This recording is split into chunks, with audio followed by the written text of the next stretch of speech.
krisis air bersih di Indonesia. Masa sih Indonesia krisis air? Air di negara kita kan berlimpah. Iya benar, kalau Indonesia kaya akan sumber air, tapi air bersih kita terancam kurang di masa depan. Menurut studi World Resource Institute, Indonesia memiliki resiko tinggi mengalami krisis air di tahun 2040.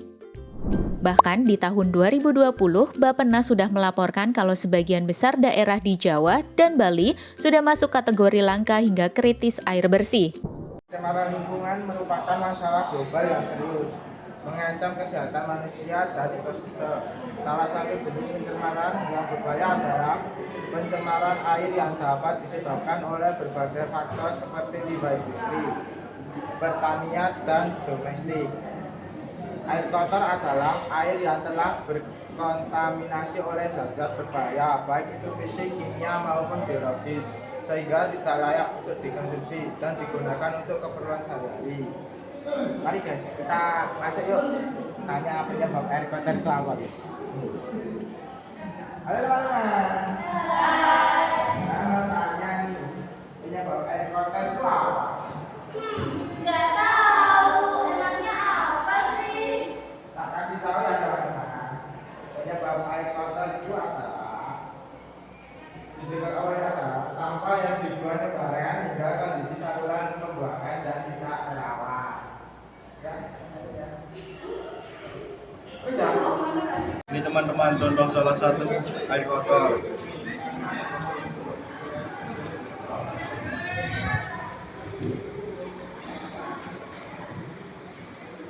Menggunakan air kotor dapat menyebabkan berbagai masalah kesehatan serius, mulai dari infeksi ringan hingga penyakit yang mengancam nyawa.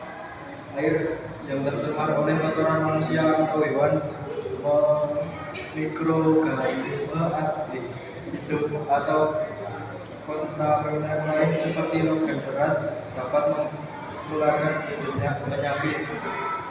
Paham nggak teman-teman? Di lain pihak, persediaan air bersih kita berkurang karena hal-hal berikut. Pertama, perubahan iklim. Perubahan iklim menyebabkan pola curah hujan dan ketersediaan air di suatu daerah menjadi tidak stabil. Beberapa daerah mengalami musim kemarau yang lebih panjang, sementara daerah lainnya sering mengalami banjir. Kedua, kerusakan hutan. Hutan berperan penting sebagai tempat menyimpan air dan menyaring air secara alami. Namun, masih banyak terjadi kasus seperti pembukaan lahan dengan cara membakar hutan di Sumatera dan Kalimantan. Selain menimbulkan polusi, hal ini tentu menyebabkan hutan rusak atau berubah fungsinya. Akibatnya, air bersih kita menjadi tercemar dan berkurang. Ketiga, pencemaran air. Sumber air tawar yang biasa dimanfaatkan adalah air sungai dan air tanah. Jika kedua sumber air ini tercemar oleh limbah, maka air tersebut sudah tidak dapat lagi digunakan. Menurut data WWF, pada tahun 2019, sudah 82% dari 550 sungai di Indonesia kondisinya tercemar dan kritis. Keempat, pertambahan jumlah gedung dan bangunan yang menutupi area resapan air.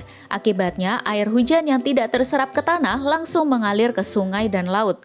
Pada saat yang bersamaan, masyarakat masih banyak yang memompa air tanah yang makin sedikit. Semua faktor ini menyumbangkan kepada krisis air bersih di Indonesia. Lalu, apa dampak krisis air bersih pada kehidupan kita? Pastinya kelangkaan air akan mengganggu kegiatan sehari-hari kita, seperti minum, mandi, dan mencuci. Jika air yang kita minum tercemar bakteri, berbagai penyakit bisa muncul, seperti kolera, tifus, dan disentri. Kita jadi harus menghabiskan waktu dan biaya untuk membeli air bersih atau sembuh dari berbagai penyakit tadi. Bahkan di daerah yang sumber airnya jauh, keluarga harus pergi ke tempat yang semakin jauh untuk mendapatkan air. Akibatnya, anak terganggu sekolahnya dan orang tua terganggu mata pencahariannya. Tak hanya itu, dampak yang lebih meluas dapat terjadi. Contohnya gagal panen, yang kemudian merembet pada kurangnya pasokan bahan makanan. Hal ini dapat menyebabkan terjadinya kelaparan dan kekurangan gizi. Nah, jadi gitu teman-teman penjelasannya. Nah, kami dari kelompok 3 membuat perancangan untuk membuat alat filter air dari menggunakan sinar UV. Tahu nggak sih keuntungan menggunakan filter UV itu untuk menangani air kotor? Nah, efisiensi tinggi filter UV dapat membunuh hingga 99% bakteri dan virus. Tidak menggunakan bahan kimia berbahaya seperti klorin, mudah untuk diterapkan, dapat digunakan dalam berbagai skala mulai dari sistem pengolahan, rumah tangga hingga industri.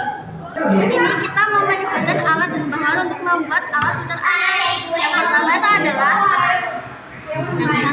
pompa. Fungsinya untuk mengalirkan air ke dalam silinder. Filter kasar. Yang ketiga adalah filter karbon. Keempat, ruang sterilisasi sinar UV. Yang kelima, tangki penyimpanan. Keenam, lampu UV.